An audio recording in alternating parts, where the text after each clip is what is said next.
शरीयत में किसी भी तरह से सरदार काहिन के लिए ये हुक्मिया लिखा था कि वो अपने किसी अजीज़ की मौत पर भी जो है वो उस अपने लिबास को नहीं फाड़ सकता था, क्योंकि ये लिबास मुक़द्दस था और उसके ख़ास तौर पर उसकी जो पगड़ी थी उस पर खुदा के लिए मुक़द्दस का लफ्ज़ दर्ज था।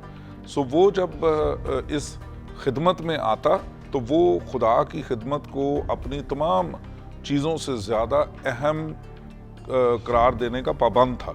सो इसलिए उसको खुदा ने हुक्म दिया, और इसकी बड़ी मिसाल हम देखते हैं जब नदब और अबीहू को जो सरदार काहिन मुक़द्दस हारून के बेटे थे, जब खुदा ने उनको मारा तो मुक़द्दस हारून को खुदा ने हुक्म दिया कि तू इसके लिए मातम ना करना। मातम का मतलब कि कपड़े ना फाड़ना, बाल ना बखेरना, ये हुक्म था सरदार काहिन के लिए। सो सरदार काहिन का यीशु अल मसीह के कलमात पर अपना लिबास फाड़ना ये शरअ की खिलाफ वर्जी थी।